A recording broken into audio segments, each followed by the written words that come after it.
When Boston's most powerful businessman falls into a coma, only one person stays by his side, a hospital cleaning lady with a heartbreaking past. As he listens to her gentle voice in the darkness, secrets begin to surface that could destroy both their lives. Before we get into the story, comment below where in the world you are watching from today. The morning sun shone through the floor-to-ceiling windows of Richard Hartley's penthouse office. At 45, he was at the top of his game, CEO of Hartley Industries, one of the largest real estate development companies in Boston, and engaged to be married to Victoria Cambridge, the daughter of his biggest investor. "Mr. Hartley, the board meeting starts in 10 minutes, his assistant called through the intercom. Richard straightened his tie and gathered his papers. Today was important. He was about to announce the company's biggest project yet, a luxury development that would replace an old neighborhood on the east side. The fact that it would displace hundreds of working-class families didn't bother him. Business was business. "The numbers look excellent," Victoria said, walking into his office in her designer suit. She gave him a quick kiss, careful not to smudge her lipstick. "Daddy is very pleased with the project." Richard nodded, but something felt off. Recently, Victoria seemed more interested in the business side of their relationship than their upcoming wedding. Even their engagement had felt more like a merger than a proposal. The board meeting went exactly as planned. Richard presented the development project, showing glossy renderings of luxury condos and high-end shopping centers. Nobody mentioned the families that would be forced to move. "We'll begin demolition next month," Richard announced. "The sooner we clear out those old buildings, the better." That evening, driving home in his Mercedes, Richard couldn't shake a feeling of emptiness. He had everything he'd ever wanted: money, power, a beautiful fiancée. So why did it all feel so hollow? Lost in thought, he didn't notice the truck running a red light until it was too late. The impact was devastating. Metal crunched, glass shattered, and everything went black. When the ambulance arrived at Boston General Hospital, the EMTs rushed Richard's unconscious body through the emergency room. Male, mid-40s, severe head trauma, internal bleeding, they called out as nurses and doctors swarmed around him. Maria Rodriguez was mopping the ER floor when they rushed past. At 35, she'd been working as a cleaning staff at the hospital for 5 years, supporting herself and her teenage daughter after her husband's death. She watched as they wheeled the well-dressed man toward the operating room, saying a silent prayer for him, like she did for all the patients she saw. Hours later, the news was everywhere. Richard Hartley, the infamous real estate tycoon, was in a coma. Victoria arrived in an expensive dress, crying dramatically for the cameras that had gathered outside. "My poor darling," she sobbed, checking her makeup in a compact mirror when she thought no one was looking. The first week passed in a blur of activity. Important people came and went, all wearing expensive suits and concerned expressions. But Maria noticed something strange. None of them stayed very long.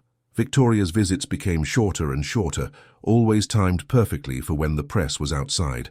Maria took special care when cleaning Richard's private room. She noticed the flowers Victoria brought were fake, probably for the photos, and the room felt cold and impersonal. One night, while emptying the trash, she heard him make a small sound. "Don't worry, senor," she said softly, even though she knew he couldn't hear her. "You're not alone."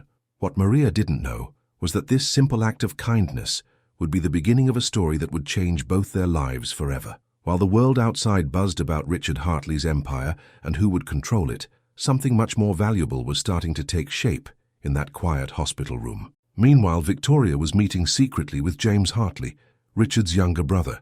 "We need to act fast," James said, shuffling through papers in a dark restaurant booth. "While he's in the coma, we can take control of everything." "The prenup would have given me nothing," Victoria admitted, sipping her martini. "This way we both get what we want." But they didn't count on Maria Rodriguez, the cleaning lady who spent more time with Richard than anyone else. Every night she would talk to him while cleaning his room, telling him about her day, her daughter's school achievements, and sometimes even singing soft Spanish lullabies her mother had taught her. "My mama always said that music heals the soul," she told his unconscious form one night. "And you, senor, look like someone who needs healing in more ways than one." As winter settled over Boston, the press slowly lost interest in the story of the comatose millionaire. Victoria's visits became rare, usually coinciding with major business announcements. But Maria remained constant, caring for Richard with a compassion that would have shocked him if he'd been awake to see it. Little did anyone know that behind his closed eyes, Richard was starting to become aware of the voices around him. Victoria's sharp tones made him uncomfortable, while his brother's visits filled him with unease. But there was one voice, soft, kind, and genuine, that gave him peace. A voice that spoke to him not as Richard Hartley the millionaire, but simply as a human being in need of care. The story was just beginning, and fate had plans that none of them could have imagined. 3 months into Richard's coma, the hospital had settled into a routine. Maria now scheduled her cleaning rounds so that Richard's room would be her last stop. This way she could spend extra time there without rushing to other duties. "You should see how your company's stock is doing," she told him one evening while dusting the windowsill. "The business channels can't stop talking about it. Your brother seems to be changing everything you built." She was right. James Hartley had been busy. With Richard's power of attorney, he'd started selling off parts of the company that Richard had spent years developing. The affordable housing division, the one project Richard had secretly been proud of even though he never admitted it, was first to go. Victoria rarely came anymore, except when there were photographers. She'd developed a routine: arrive with fresh flowers, cry prettily for the cameras, then leave within 15 minutes, usually taking business calls on her way out. "That woman," Maria muttered one day after Victoria left, "she doesn't love you. She just loves your money." Then she caught herself. "I'm sorry, Signor, it's not my place to say such things." But Maria couldn't help feeling protective of Richard. She'd started bringing small touches from home: a soft blanket her daughter Nina had outgrown, a small radio that played gentle classical music. The nurses noticed but said nothing. They'd seen how Maria's care seemed to help. His vital signs were always more stable after her visits. One cold January night, while Maria was straightening Richard's room, Dr. Sarah Chen stopped by. "You know," the doctor said, watching Maria adjust Richard's pillows, "some studies show coma patients can hear everything around them." "Really?" Maria asked, suddenly self-conscious about all the things she'd said to him. "Yes, and his brain activity increases when you're here. Keep talking to him. It might be helping more than you know." That night, Maria sat closer to Richard's bed than usual. "So you can hear me, Well, then let me tell you about my daughter Nina. She's 17 and smart as a whip. She wants to be a doctor someday. I work extra shifts to save for her college, but with these hospital bills of yours—" She chuckled softly. "I'm joking, Signor, your insurance pays very well." Meanwhile, across town, James and Victoria were meeting in an upscale restaurant. "The board is getting nervous," James said, swirling his wine. "They're asking questions about Richard's condition." "Can't you handle them?" Victoria snapped. "I've got the society pages convinced I'm the grieving fiancé. I need more time to get everything in place." "There's something else," James added. "That cleaning woman, she spends too much time in his room. People are talking." "So fire her," Victoria said dismissively. "We can't. The nurses love her, and we don't want any bad publicity right now. Besides," James leaned forward, lowering his voice, "the doctors say Richard responds to her presence. His vital signs improve when she's around." Victoria's perfectly manicured nails tapped the table. "That's interesting. Keep an eye on her." Back at the hospital, Maria was reading to Richard from the newspaper. "Your brother sold another part of your company today," she said. "The headlines say it's good business, but—" She touched his hand gently. "I don't think you'd approve." That's when she felt it, the slightest pressure against her fingers. Maria froze. "Signor Hartley, Richard, can you hear me?" Another small squeeze. Maria's heart raced as she pressed the call button. Dr. Chen rushed in, checking Richard's vital signs. "There's definitely increased brain activity," she said. "This could be a good sign. Keep talking to him." For the next week, Maria spent every spare moment in Richard's room. She told him about her life in Puerto Rico before coming to Boston, about losing her husband Carlos to cancer, about her dreams for Nina's future. Sometimes she thought she saw his fingers twitch in response. One night, while she was singing a soft Spanish lullaby, Richard's eyelids fluttered. Maria stopped mid-verse, her heart pounding. "Doctor," she called out. "Dr. Chen, come quickly." The room suddenly filled with medical staff. Maria backed away, clutching her cleaning cart, watching as Richard Hartley opened his eyes for the first time in 3 months. His gaze was confused, unfocused at first. Then his eyes found Maria, and something flickered in them. Recognition. Relief. Before anyone could say anything, Victoria burst into the room, somehow already camera-ready despite the late hour. "Darling!" she cried, pushing past Maria. "You've come back to me." But Richard's eyes stayed fixed on Maria, who quietly slipped out of the room with her cart. In the hallway, she leaned against the wall, her heart racing. She didn't know why she felt so shaken. After all, Richard Hartley was just another patient. She was just the cleaning lady who'd kept him company. So why did she feel like everything was about to change? That night, as Maria drove home to her small apartment, the city lights blurred through her tears. She told herself they were tears of joy. After all, wasn't this what she'd been praying for? But deep down, she knew that with Richard awake, nothing would be the same. In his hospital room, surrounded by doctors and his supposed loved ones, Richard Hartley struggled to speak. But in his mind, he kept hearing echoes of Spanish lullabies and gentle stories told in a voice that had become his lifeline in the darkness. The first week after Richard woke up was chaos. Doctors came and went, running tests and checking his responses. Victoria made sure to be there whenever news cameras were allowed in, playing the role of devoted fiancé perfectly. But Richard noticed she always left quickly after the cameras stopped rolling. "Your company stock went up 15 points when you woke up," Victoria told him, checking her phone. "James has done an amazing job keeping everything running." Richard tried to speak, but his throat was still weak from months of disuse. His mind, however, was sharp and filled with questions. He remembered voices from his time in the coma, especially one voice. Maria kept her distance that week, cleaning his room quickly and quietly when he was asleep. But Richard was aware of her presence. He could smell the faint lemon scent of cleaning supplies mixed with something else, a warm, homey smell that reminded him of cookies. One night, when the hospital was quiet, he finally managed to speak. "Wait," he called out as Maria was leaving his room. His voice was rough, barely above a whisper. Maria stopped, her hand on the doorknob. "Do you need something, Mr. Hartley?" "You sang to me." Maria's cheeks flushed. "I'm sorry if I disturbed you, Signor. It won't happen again." "No," Richard said, stronger now. "Please, stay." Maria hesitated, then sat in the chair beside his bed. For a moment, neither spoke. Then Richard said, "I heard you. When I was away, I heard everything." Tears filled Maria's eyes. "The doctors said that was possible, but you told me about Nina, about her dreams of becoming a doctor." Now the tears fell freely down Maria's cheeks. "I talked too much. I'm sorry." "Don't be." Richard's hand moved across the blanket toward hers. "Your voice, it kept me here, kept me fighting." Before Maria could respond, the door opened and Victoria walked in. She stopped short, staring at them. "What's going on here?" Maria jumped up.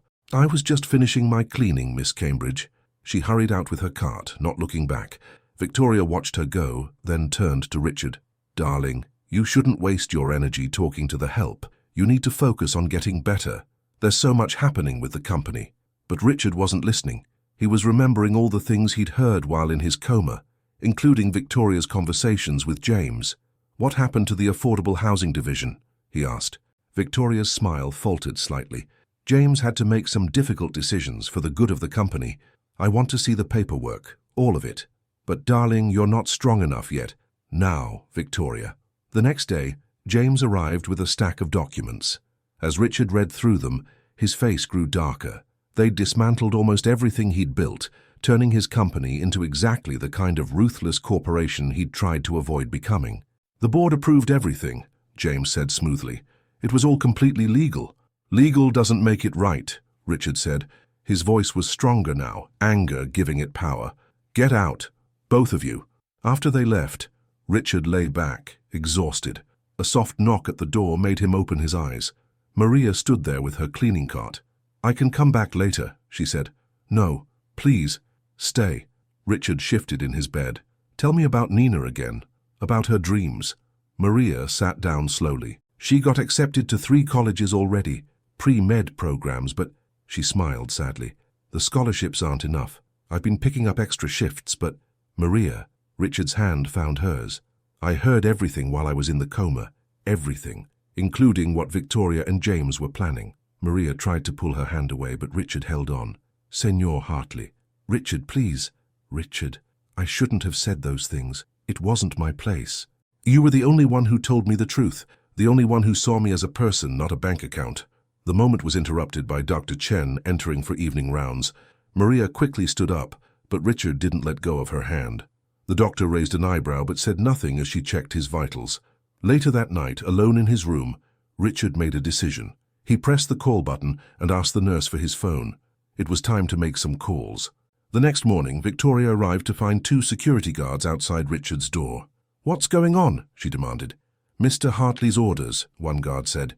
"No visitors except medical staff and—" He checked his list. "Maria Rodriguez." Victoria's face turned red. "I'm his fiancé." "Not anymore." Richard's voice came from inside the room. "Check your email, Victoria, and tell James to check his too. My lawyers have been very busy." Inside the room, Richard clicked off the intercom and smiled. He could hear Victoria's heels clicking angrily down the hallway. His body might still be weak, but his mind was clear for the first time in years. When Maria came in later with her cart, she found Richard sitting up in bed, surrounded by papers. "Close the door," he said. "Please, we need to talk." Maria hesitated, then did as he asked. She had no idea that this conversation would change both their lives forever, or that down the hall, Victoria was already plotting her revenge against the cleaning lady who had stolen her millionaire. Victoria Cambridge wasn't used to losing. She sat in her luxury apartment, watching the sunset over Boston Harbor, her perfectly manicured nails tapping against a crystal wine glass. Next to her, James Hartley paced nervously. "He's frozen our access to all the company accounts," James said, loosening his tie, "and he's called for an emergency board meeting next week." Victoria's red lips curved into a cold smile. "Then we need to make sure he never makes it to that meeting." Meanwhile, at the hospital, Richard was making remarkable progress. The doctors were amazed by his recovery, but they didn't know about the extra motivation he had. Every evening, Maria would come to his room after her shift and they would talk for hours. "Nina showed me her acceptance letter to Harvard Medical School today," Maria said, sitting in what had become her usual chair beside Richard's bed. "She was crying. I was crying. But we can't afford it, even with the scholarships." Richard reached for her hand, something that had become natural between them. "Maria, No," she cut him off firmly. "I know what you're thinking, but I can't accept your money. We barely know each other and people would talk." "Let them talk," Richard said. "I've spent my whole life caring about what people think. Look where it got me. Engaged to a woman who only wanted my money, letting my brother destroy everything I built." Before Maria could respond, her phone buzzed. Her face went pale as she read the message. "I have to go," she said, standing quickly. "Nina's not answering her phone and her friend just texted that she never showed up for study group." "Go," Richard said, already reaching for his own phone. "I'm calling my security team. They'll help find her." An hour later, Nina was found at the mall. She'd simply lost track of time while shopping for prom dresses with friends. But the incident shook Maria. That night, after Nina was safely home, Maria sat at her small kitchen table, her hands wrapped around a cup of coffee that had gone cold. "Mom," Nina said, coming into the kitchen in her pajamas, "I'm really sorry I scared you." "It's okay, Mija, but you know why I worry. Ever since your father died." "I know." Nina sat down across from her mother. "But, Mum, what's going on with you and Mr. Hartley?" Maria nearly spilled her coffee. "What? Nothing. I'm just his cleaning lady." "Mom, I'm 17, not stupid. I saw how he looked at you when I visited you at work yesterday, and how you looked at him." Before Maria could respond, there was a knock at their apartment door. Maria opened it to find Victoria standing there, looking expensive and dangerous in a black designer suit. "We need to talk," Victoria said, pushing past Maria into the apartment. "Alone." Nina started to leave, but Maria grabbed her hand. "Anything you have to say, you can say in front of my daughter." Victoria's smile was sharp as a knife. "Fine, stay away from Richard, or you'll both regret it. I have friends at Harvard's admissions office. It would be a shame if Nina's acceptance was reconsidered." "Get out," Maria said, her voice shaking with anger. "Now." After Victoria left, Nina turned to her mother. "Mum, what's really going on?" Maria sank into a chair, telling her daughter everything, about talking to Richard during his coma, about him hearing everything, about the feelings that had grown between them. "But it doesn't matter," Maria finished. "We're from different worlds, and now Victoria's threatening your future." "Mum," Nina said firmly, "all my life, you've taught me to stand up to bullies. Don't let her win." The next morning, Maria went to work early, intending to avoid Richard's room. But when she got to the hospital, she found chaos. During the night, someone had tampered with Richard's medication.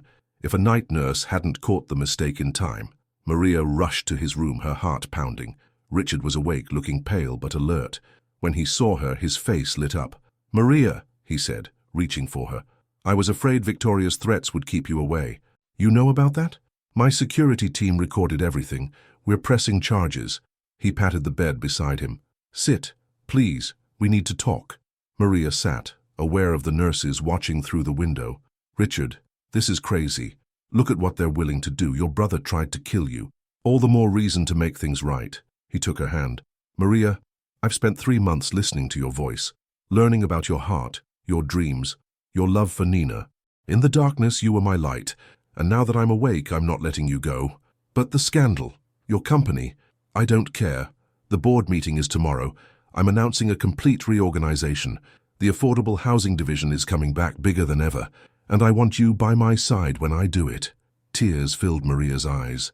Richard, I'm not offering to help Nina with Harvard because I want to buy your affection. I'm offering because I love seeing that same compassion in her that I see in you.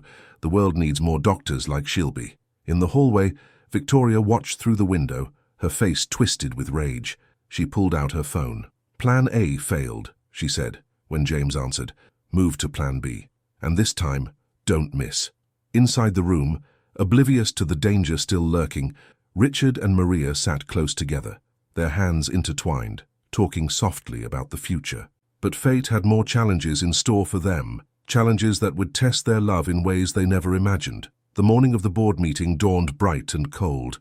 Richard adjusted his tie in the hospital mirror, while Dr. Chen gave him a final checkup. Are you sure you're strong enough for this? The doctor asked, checking his blood pressure. I have to be, Richard replied. Too much is at stake. Maria stood nearby, worrying her lower lip. She'd brought him a fresh suit from his penthouse apartment, where his security team had swept for any more tampering attempts. Maybe I shouldn't come to the meeting. You're coming, Richard said firmly. I need you there. Besides, my security team says you're safer where they can see you. We still don't know what Victoria and James are planning. Across town, in a private dining room at the Four Seasons, Victoria was putting the finishing touches on Plan B. Everything's ready? She asked James. The documents are perfect, he replied, patting his briefcase. No one will be able to tell they're forged. Once we present evidence that Richard signed over complete control while he was drugged up in the hospital, the board will have to side with us. Victoria smiled coldly.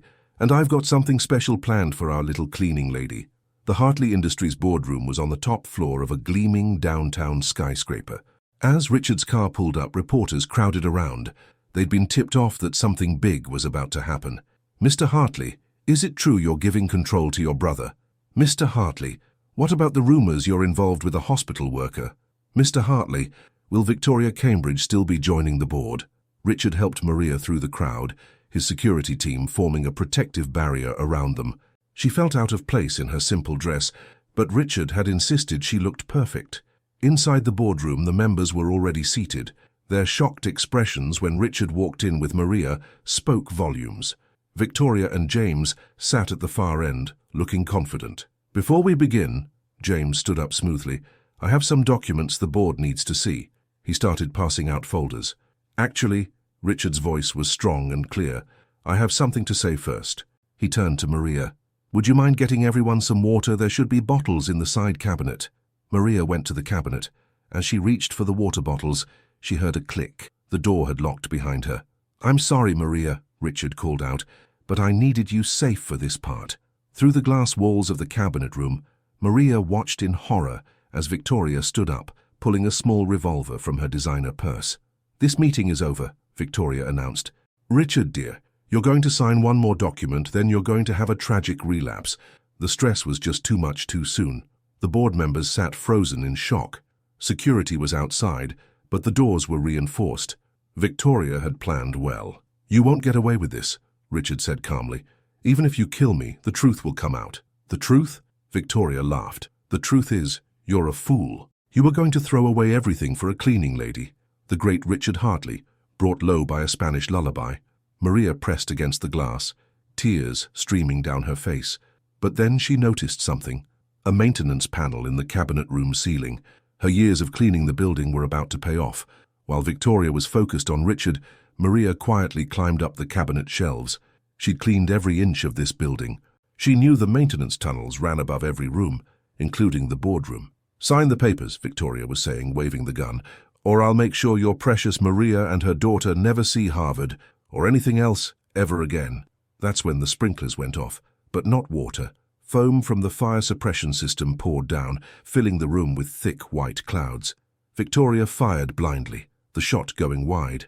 In the chaos, the maintenance grate in the boardroom ceiling crashed down, and Maria dropped into the room. She'd managed to reach the manual fire system controls through the maintenance tunnel. Security, hearing the gunshot, finally broke through the doors. They tackled Victoria and James as the foam began to settle. Richard rushed to Maria, pulling her into his arms. "That was either the bravest or craziest thing I've ever seen. I learned from the best," she said, smiling through tears. "All those stories you told me about your early business days while you were in the coma, about taking big risks, I was listening too." The board members, wiping foam from their faces, had seen everything. The chairman stood up, his voice shaking with rage. "Mr. Hartley," he said formally, "I believe you had some reorganization plans to present. After what we've just witnessed, I think I speak for the entire board when I say we're very interested in your new vision for the company." Victoria and James were led out in handcuffs, their perfect appearances ruined by the foam. As they passed Maria, Victoria spat out, "This isn't over, cleaning lady." "Yes, it is," Richard said firmly. He turned to the board. "Ladies and gentlemen, I'd like to introduce you to Maria Rodriguez. And while we're at it, let me tell you about my plans for the largest affordable housing initiative in Boston's history." As Richard began his presentation, Maria tried to slip quietly away, but he caught her hand, keeping her by his side. In that moment, standing in the foam-covered boardroom, still wearing her simple dress among all the expensive suits, Maria realized something. Sometimes the greatest love stories don't need fancy words or elaborate settings. Sometimes they just need two hearts brave enough to beat against the odds. But even as Richard squeezed her hand reassuringly, Maria couldn't shake the feeling that Victoria's last words weren't just an empty threat. Something in the woman's eyes promised that their troubles were far from over. The morning after the boardroom drama, Boston's newspapers were plastered with sensational headlines. "Hartley Industries heir in love with cleaning lady.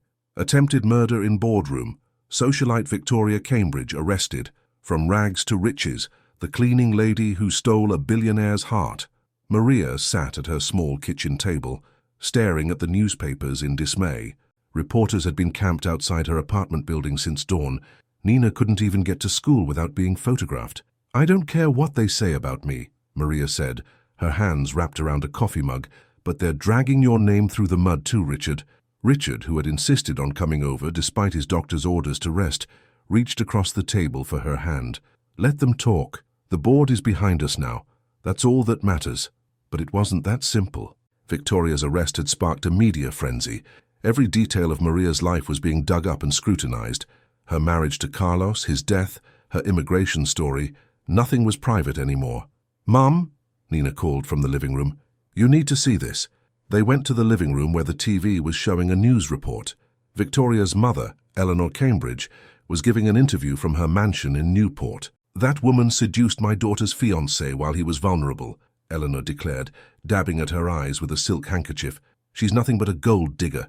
And now my poor Victoria is in jail because she tried to protect the man she loves from this fortune hunter." Richard turned off the TV in disgust. "I'll have my lawyers—" "No," Maria interrupted. "More lawyers, more headlines. It will never end." She took a deep breath. "Maybe we should just—" "Don't even say it," Richard cut her off. "I'm not letting you go, not now, not ever." A knock at the door made them all jump. It was Officer Sarah Martinez, who'd been assigned to investigate the attempted murder case. "We have a problem," she said without preamble. "Victoria's been released on bail, and there's more. We found evidence that she's been in contact with someone from Maria's past. Someone from Puerto Rico." Maria's face went pale. "Antonio." Richard looked between them. "Who's Antonio?" Maria sank into a chair. "Carlos's brother. He blamed me for Carlos's death. Said if I'd worked harder, gotten better doctors. He threatened me at the funeral. That's part of why Nina and I moved to Boston." "He's here," Officer Martinez said gently. "He arrived this morning, and he's been seen meeting with Victoria." Nina moved closer to her mother. "What does he want?" "Revenge, probably," Maria said softly. "And now Victoria's giving him the chance." Richard pulled out his phone. "I'm doubling security. You and Nina are moving into my penthouse today." "No," Maria stood up. "I'm not running anymore, and I'm not hiding in your tower like some fairy tale princess. This is my life, Richard. My fight. Our fight," he corrected her. "Whether you like it or not, we're in this together now." That evening, Maria went back to work at the hospital, despite Richard's protests. "My patients need their rooms cleaned," she said simply. "I'm not letting Antonio or Victoria take my dignity." But as she pushed her cart down the quiet hospital corridor, Maria felt eyes on her. She turned to find Antonio standing there, older but still as intimidating as she remembered. "Hello, Maria," he said in Spanish. "We need to talk about my brother." Before Maria could respond, Dr. Chen appeared around the corner. "Maria, Mr. Hartley is asking for you." Antonio's eyes narrowed. "The rich man you enchanted? Carlos would be so ashamed." "Carlos would want me to be happy," Maria replied, her voice stronger than she felt. "Go home, Antonio, there's nothing for you here." But as she walked away, she heard him say, "Victoria sends her regards. She says to remind you that even fairy tales can have unhappy endings." In Richard's private office at Hartley Industries, the security team was reviewing camera footage. "He's definitely working with Victoria," the head of security reported. "They met 3 times today." Richard stared out the window at the Boston skyline. "Find out what they're planning, and get me everything you can on Carlos's death. I want to know what really happened." His assistant entered with an urgent message. "Sir, the Cambridge family is calling an emergency press conference. They're going to present evidence that Maria was somehow responsible for her husband's death." Richard's jaw tightened. "Get the car ready and call Maria." It's time we told the world the real story, all of it. But when he tried calling Maria, she didn't answer. At the hospital, her cleaning cart stood abandoned in an empty corridor, and on the cart was a note, written in a shaking hand. "I'm sorry, Richard. I can't let anyone else get hurt because of me. Don't look for me. Remember me as the voice in the darkness. That's all I was ever meant to be." As Richard read the note, his phone buzzed with a message from an unknown number. It was a photo of Maria and Antonio, with Victoria standing in the background, smiling triumphantly. The message read, "Everything has a price, Richard, even fairy tales. How much is your cleaning lady worth to you?" Richard crumpled the note in his fist. They thought they could force Maria away from him. They had no idea what she'd taught him during those long nights in the coma, that love wasn't about wealth or status. It was about fighting for what mattered, no matter the cost. "Find them," he ordered his security team. "Find them now." Nina paced Richard's penthouse living room, tears streaming down her face. "We have to find her. Mom would never just leave like this." Richard was on the phone with his security team. "Check every hotel, every bus station. I don't care what it costs. Find her." Officer Martinez arrived with a thick file. "I found something about Carlos's death. You both need to see this." They gathered around the dining room table as she spread out the documents. "Carlos Rodriguez didn't die because Maria couldn't afford better doctors," the officer explained. "He died because of the experimental cancer drug that went wrong. And guess who was behind the drug trial?" Richard's face went pale as he looked at the company name. "Cambridge Pharmaceuticals. Victoria's family," he whispered. "They knew. They knew all along." Meanwhile, across town in a rundown motel, Maria sat on a hard chair while Antonio paced in front of her. Victoria lounged on the bed, examining her manicure. "You really think you can just move on?" Antonio demanded in Spanish. "Find yourself a rich man and forget what you did to my brother?" "I didn't do anything to Carlos," Maria replied, her voice steady despite her fear. "I loved him. I still love him." "Enough!" Victoria stood up. "Keep to the plan, Antonio." "Maria, you're going to sign a confession. You'll admit you're a gold digger who seduced Richard while he was vulnerable. In return, we won't release the evidence we have about Carlos's death." "What evidence?" "There is no evidence because I did nothing wrong." Victoria's smile was cruel. "Evidence doesn't have to be real to destroy you. Just ask the Cambridge family lawyers. By the time they're done, you'll be lucky if Nina isn't kicked out of Harvard before she even starts." Maria's hands clenched in her lap. "Leave my daughter out of this. Then sign the papers. Walk away from Richard. Go back to Puerto Rico and never return." At the penthouse, Nina was going through her mother's old papers when she found something. "Look at this. Dad's medical records. Mom kept everything." Richard and Officer Martinez leaned in to look. The documents showed a clear trail. Carlos had been pressured into joining the drug trial by the Cambridge family's company. They'd promised it would cover all his medical bills. "The drug made him worse," Nina said, her voice shaking. "That's why Mom was working so many jobs, not just for medical bills, but for lawyers. She was building a case against Cambridge Pharmaceuticals. But she dropped it suddenly," Officer Martinez added, reading further, "right after Carlos died. The question is, why?" Richard's phone rang. It was his head of security. "Sir, we found them. They're at the Sunset Motel on Grove Street. But there's something else. We found Antonio's connection to the Cambridges. He's been on their payroll for years. They've been watching Maria this whole time, Richard realized, waiting for a chance to silence her about the drug trial. Victoria didn't target me because of my money. She did it to protect her family's company. At the motel, Maria stared at the confession Victoria wanted her to sign.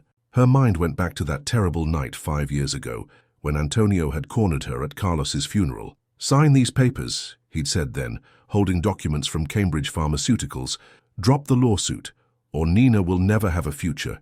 The Cambridges own half the hospitals in the country. One word from them and no medical school will ever take her." She'd signed then, to protect her daughter. But now, "No," Maria said, standing up. "I won't sign.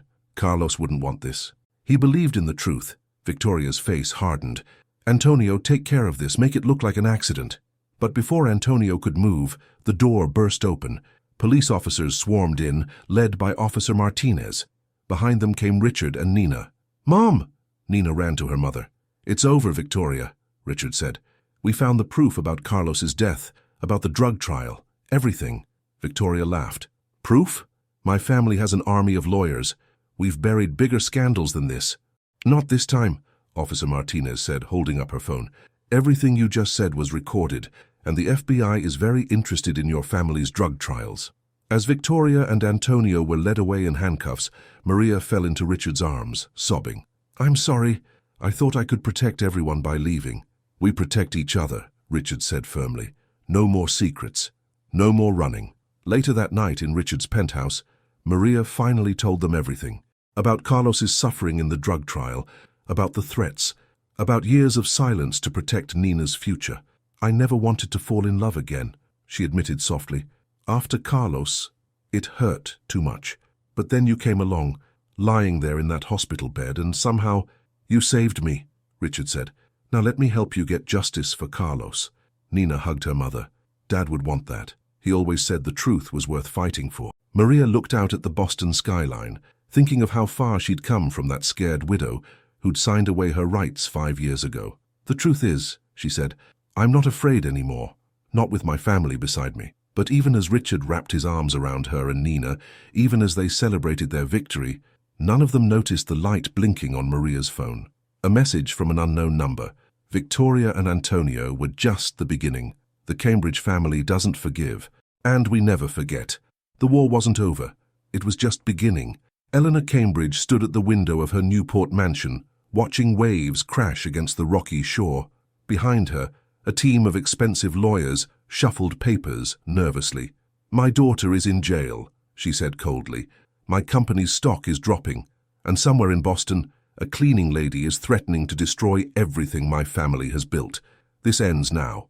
In Boston, life was trying to return to normal. Maria had moved into Richard's penthouse with Nina, though she insisted on keeping her job at the hospital. "The patients need me," she explained to Richard over breakfast, "and I need to feel useful. I'm not ready to be a lady of leisure." Richard smiled, watching her butter her toast. He loved how she hadn't changed despite everything. "Speaking of the hospital, the board approved our new free medical clinic project. We're naming it after Carlos." Maria's eyes filled with tears. "He would have loved that. He always wanted to help people who couldn't afford care." Nina rushed in, waving a letter. "Mom! Mr. Hartley! Look! Harvard sent my financial aid package." But their happy moment was interrupted by Richard's security chief. "Sir, we have a problem. The Cambridge Pharmaceuticals board just announced an emergency merger." "With who?" Richard asked, though he already knew the answer. "Hartley Medical Division. Your cousin Peter signed the papers this morning." Richard's face darkened. The medical division was the one part of Hartley Industries he didn't directly control. His father had left it to Peter in his will. "They're trying to bury the evidence of the drug trial," Maria realized. "If the companies merge, all the records will be sealed," Richard finished. "And Peter never liked me. He'll side with the Cambridges." Nina looked worried. "What does this mean for the FBI investigation?" Before anyone could answer, Maria's phone rang. It was Dr. Chen from the hospital. "Maria, there's someone here asking questions about Carlos's case. They say they're from the medical board, but something feels off." After Maria hung up, Richard made a decision. "Enough hiding. We're going public with everything. The drug trial, the threats, all of it." "But the Cambridges," Maria started. Can't hurt us if the whole world is watching, Richard said. He turned to his assistant. Call a press conference. And get me every record we have on that drug trial. But the Cambridges were already moving. Across the city, people connected to Carlos's case were being silenced. The nurse who'd kept copies of his records found her house mysteriously burned down. The doctor who'd questioned the trial's methods lost his medical license over anonymous complaints. At Harvard Medical School, the dean called Nina into his office. Miss Rodriguez, we're reviewing your acceptance. There seem to be some irregularities in your application. Nina stood her ground. Everything in my application is true. You're only questioning it because of the Cambridges. These are serious allegations, the dean said smoothly. Perhaps if your mother dropped her claims about the drug trial. Meanwhile, Eleanor Cambridge was meeting with Peter Hartley in a private club. Once the merger is complete, you'll have control of both medical divisions, she promised. All you have to do is help us discredit your cousin and his unfortunate choice in women. Peter swirled his brandy. Richard always was too soft, just like his mother. But they hadn't counted on Dr. Chen. That night she called Maria with news that changed everything. I found something in the old records, she said. The night Carlos died, he wasn't alone. Peter Hartley was here. He signed off on increasing Carlos's drug dosage against the original trial protocols. Maria's hands shook as she told Richard. His face went white. Peter killed Carlos and the Cambridges covered it up. The next morning, as Richard prepared for the press conference, his phone buzzed with a message from Peter. Last chance, cousin. Walk away from the cleaning lady and her crusade, or I'll make sure she joins her husband. Richard showed the message to Maria. We can still back down, he said softly. Move somewhere safe. Start over. But Maria thought of Carlos, of all the other patients who died in that trial, of Nina fighting for her dreams. No, she said. Carlos used to say that evil wins when good people stay quiet. I've been quiet for too long. She took Richard's hand. But you don't have to fight this battle. It's not your war. Richard pulled her close. It became my war the moment I fell in love with you. Nina joined them, her face determined. We're family now, all of us, and family fights together. As they headed to the press conference, Maria's phone buzzed one last time. A message from Eleanor Cambridge. You think you're ready for war. You have no idea what my family is capable of. By the time we're done, you'll wish you'd stayed in Puerto Rico with your dead husband. Maria showed the message to Richard and Nina. Instead of fear, she felt only determination. The Cambridges thought they were fighting a cleaning lady. They were about to learn they were fighting a mother, a survivor, and a woman who had already lost everything once and refused to lose it again. Let's go, she said. It's time to tell the truth. But as their car pulled away from the penthouse, none of them saw the black van following them. Inside, Peter Hartley checked his watch. Everything was in position. By the end of the day, the truth would stay buried, one way or another. The Hartley Industries press room was packed. Reporters jostled for position, cameras flashed, and tension filled the air. Richard stood at the podium, with Maria and Nina seated behind him. Officer Martinez and her team were scattered throughout the crowd, watching for trouble. 5 years ago, Richard began, a man named Carlos Rodriguez died during a drug trial. Today we're here to tell you why. In her Newport mansion, Eleanor Cambridge watched the live broadcast, her fingers white around her crystal glass.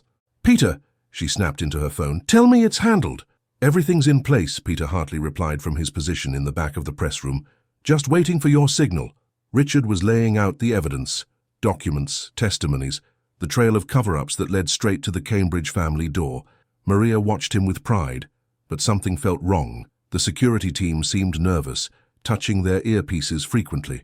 Suddenly the lights went out. In the darkness, someone screamed. When emergency lights flickered on seconds later, Peter Hartley was at the podium, holding a gun to Richard's head. I'm sorry it had to come to this, cousin, Peter said, his voice eerily calm. But family is family, and you chose the wrong side. Maria stood up, her heart pounding. Peter, please. This isn't about Richard, it's about justice for Carlos. Justice, Peter laughed bitterly. You want justice? Fine. Let me tell you what really happened that night. The room was silent except for the click of cameras. Even Eleanor Cambridge, watching from Newport, leaned forward in her chair. Carlos wasn't supposed to die, Peter continued. He was getting better. The trial was working. But then he found something, records showing that we'd falsified early test results.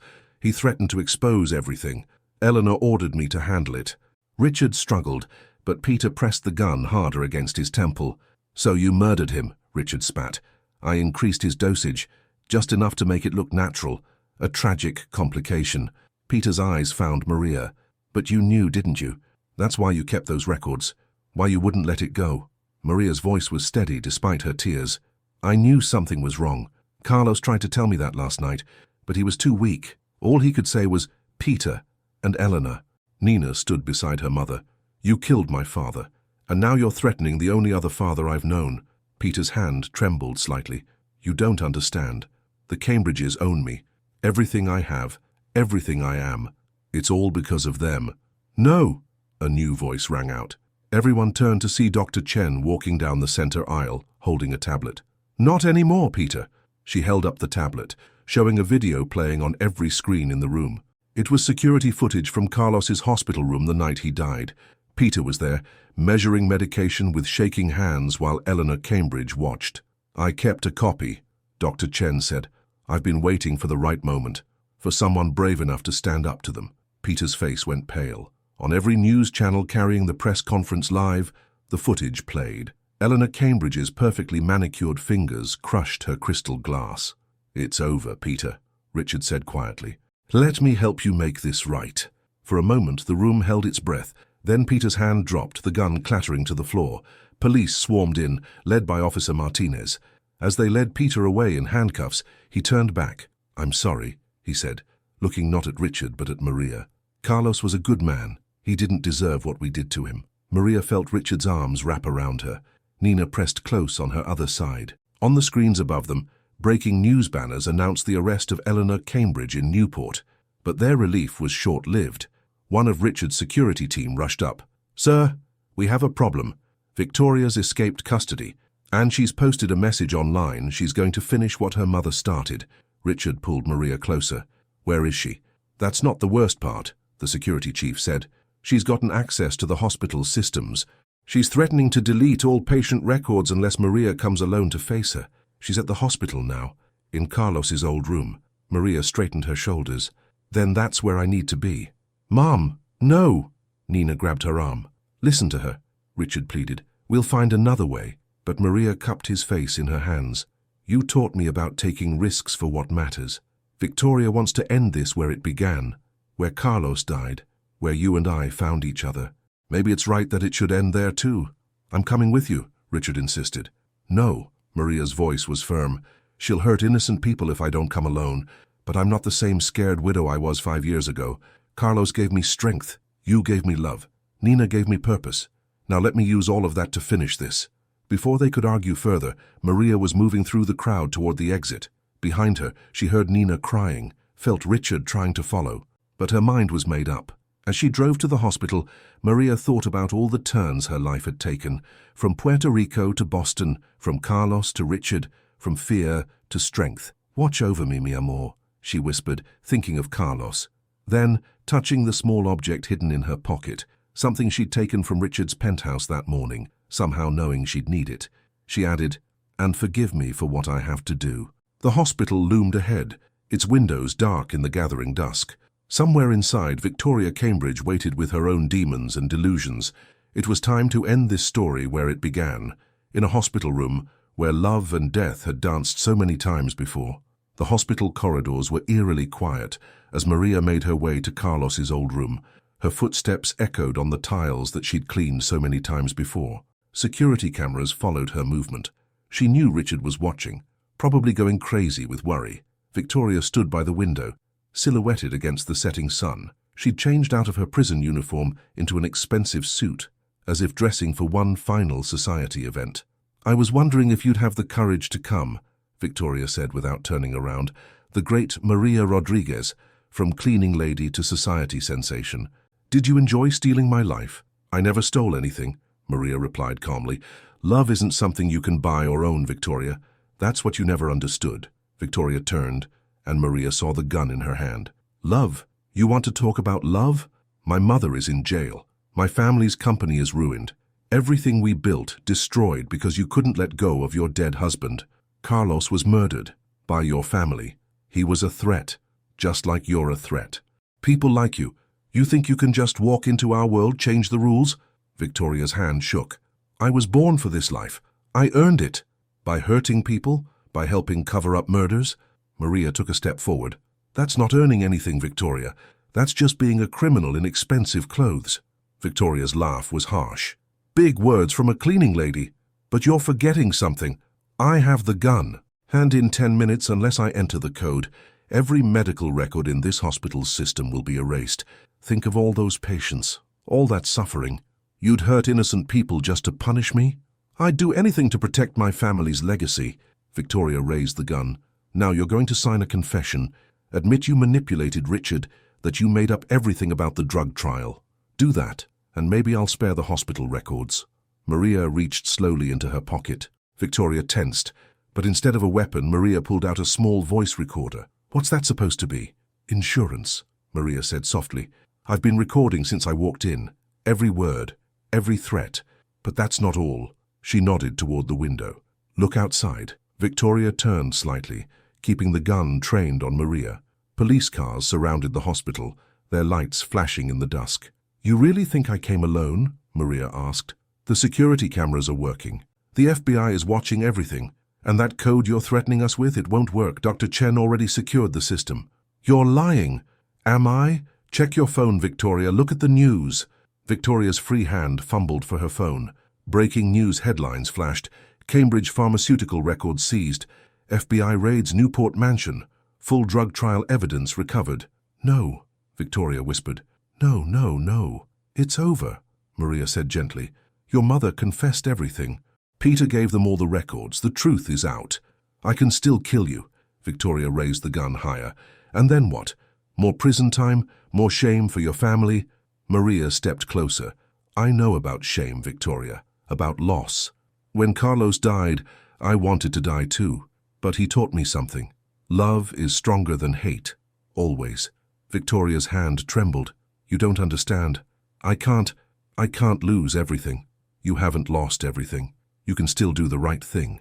Carlos used to say it's never too late to choose a better path. For a moment, the only sound was Victoria's ragged breathing. Then, slowly, her hand dropped. The door burst open. Officer Martinez led a team of police in, quickly disarming and handcuffing Victoria. Behind them came Richard and Nina running to Maria. Don't ever do that to me again, Richard said, pulling her close. Nina joined the hug. Mom, you were so brave. Over their shoulders, Maria watched as Victoria was led away. Their eyes met one last time. In Victoria's, Maria saw something new, not hatred or anger, but a glimmer of understanding. 1 month later, Maria stood in front of Carlos's grave. Fresh flowers brightened the stone, and a small plaque marked the ground. In memory of those lost in the Cambridge trial, truth prevails. We did it, mi amor, she whispered. The clinic is helping people. Victoria's testifying against her mother. And Nina, she smiled. Nina starts Harvard Medical School next fall. You'd be so proud of her. He would be proud of you too, Richard said, coming up beside her. He took her hand, his thumb brushing over the engagement ring he'd given her last week. Ready to go? Nina's waiting at the clinic opening. Maria touched the gravestone one last time. Goodbye, Carlos. Thank you for teaching me about love, for giving me the strength to find it again. At the Carlos Rodriguez Memorial Clinic, reporters gathered as Nina cut the ribbon. Maria stood between her daughter and Richard, looking at the crowd of patients already waiting for care. Sometimes, she said quietly, love takes us down unexpected paths. But if we're brave enough to follow our hearts to fight for what's right, she squeezed Richard's hand. We find our way home. Richard kissed her softly.